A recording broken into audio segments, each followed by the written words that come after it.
All right, welcome back to the Habit Based Lifestyle Podcast. I'm your host, Jesse Ewell. Today, we're going to be talking about coachability versus control. Now, this is when nobody knows, you hear people say this, nobody knows my business like me. And this becomes the bottleneck in business. So let's get into today's episode. So I was on a coaching call a few days ago, and I kind of want to preface this because, a lot of times we hire a coach because we know we need help. We hire a coach because we feel like maybe there's a bottleneck in our business, but we really hire a coach to have them see things from a different perspective than we may be seeing them. Or, hey, I need to level up my skill, whatever that is. We often hire someone to be able to look at our business and see things that we don't see.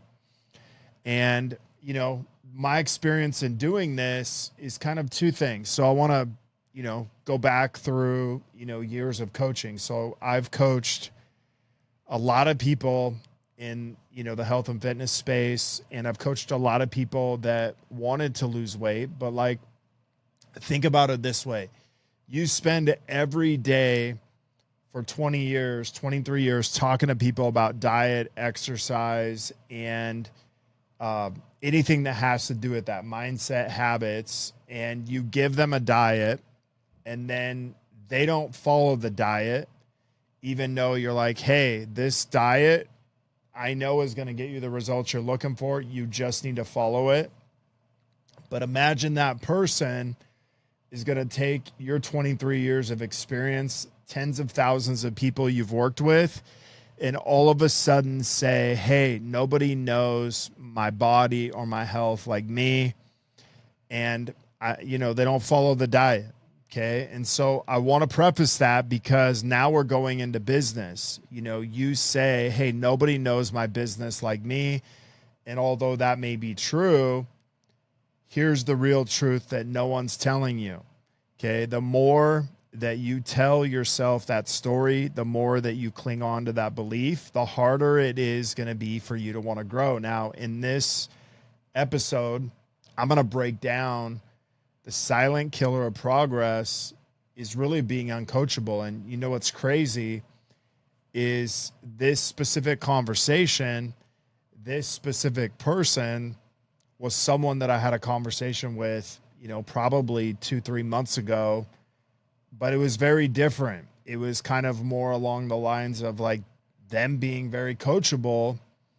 And then here we are 2-3 months later, and now we're hitting another roadblock. And here's the thing is, it's not that I don't hit roadblocks. It's not that other people don't hit roadblocks, but it's always, it's always a place where you're going to find yourself in a place of wanting to hang on for control. It's way more making decisions from fear, making decisions from your ego, not necessarily being like, hey, I wonder what my coach is telling me this. And I've kind of been stuck at the same level for, 90 days. Maybe what I'm currently doing is not working. Maybe I need to actually listen to what they're doing. Now, I get it. Not everybody has that. But I really think that, if you're hiring a coach, you want to improve.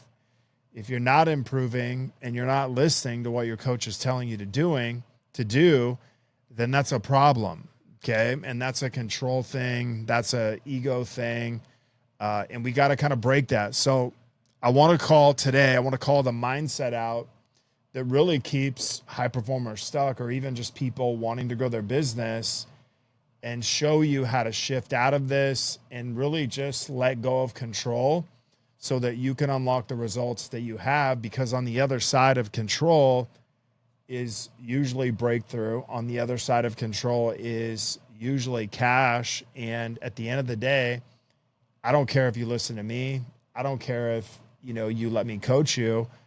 I don't care if I'm your best friend. What I care about is that you get the results you're looking for. And I'm going to lead you to a place where you're going to have to make a decision. Either I want to give up control and I want to make cash, or I get a hold on to control, I get a hold on to my ego, and I get a hold on to fear, and I stay stuck in the same place. But here's what I've found. The minute, we figure out that, hey, oftentimes we're our own bottleneck in our business, that's the number one place that we have to give up control. Okay. Because a lot of times when we're not making the money we want, when we're not growing, we're actually holding things so tight and trying to control every little thing that by default, we're just not getting the results we want. And so let's kind of get into this. So there's really 3 checkpoints that are going to reveal that you're the bottleneck. So coachability versus control. So number 1 is decision-making paralysis. So, most people will say things like, hey, I want clarity. But then when you have specific instructions on, hey, here's exactly what you need to do to grow your business in this specific situation. I'm talking to one of my clients and I'm saying, look, here's the first person you need to hire. Here's the second person you need to hire. And then they kind of got caught up on the first person and they're like, hey, I think I'm going to go do this other direction and I'm going to do it my way. And I'm like, hey, that's fine, but just understand this is going to be 3 things that are going to happen from that. Okay.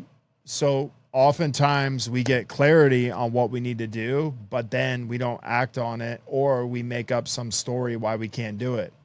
The other thing is constantly tweaking maybe our program, constantly tweaking maybe the way we do things instead of just executing. And I can say this, like, you don't need to tweak things. You need to execute. And I'll say this, that most people aren't making the money they want to make, not because they don't know how to do it, because they fail to execute. They literally sit on it or try to change things around so much in their program to where it gets them out of execution.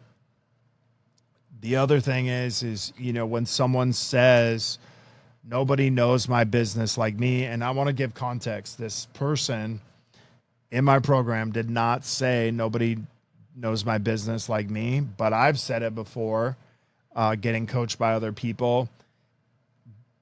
But I also want to recognize that they didn't say this, but this was a thing that kind of brought that up. So think about it this way. This is another way to just say, I want to do it my way. Okay. Well, if your way worked, you probably wouldn't have hired me as a coach, or you probably wouldn't have a coach if your way was getting you the results you want. And so maybe you guys are listening to this, you're like, hey, what do I need to give up control on to go to that next level in my business? Because that's really the conversation we're having today. Now, second thing is the false ownership trap. So real ownership isn't knowing more. It's not knowing what to do. It's doing more with what you know, or doing more from someone you know. So think about it this way. A lot of times, we think that being an owner is you need to have all the answers. But what I've found is you need to be willing to admit when you don't, because a coach is going to give you some direction. Everything that I'm saying is not a guarantee, but it's giving you a direction that says, like, hey, I'm going to tell you exactly what it's going to take for you to get this result, but it's not guaranteed unless you execute and do it. Like, nothing's guaranteed, but I do know this, that when you execute, you're going to be more likely to get results than when you don't. Okay. Now here's the other thing that we often have to shift from, the difference between being an employee mindset and being an owner mindset. Employees can blame someone else for their results. Okay. And so think about it this way. If I don't get the results, even if you told me what to do, I don't follow through, I can always blame you. But when I'm the owner, you can't blame anybody. You have to take responsibility. That's the biggest difference between being an employee and being an employee and being a business owner, is that when you're an employee, you can blame someone else for your results. When you're an owner, you can no longer blame others for your results. You have to take responsibility for everything. And I'm going to say this, for every 9 out of 10, 100 99 out of 100, I'm going to tell you this. Most business owners are still acting like employees. They're blaming their team. They're blaming other people in their network. They're blaming their clients for their lack of results when they need to take responsibility for where exactly they're at. And that's a huge difference. Now let's talk about execution. This is number 3.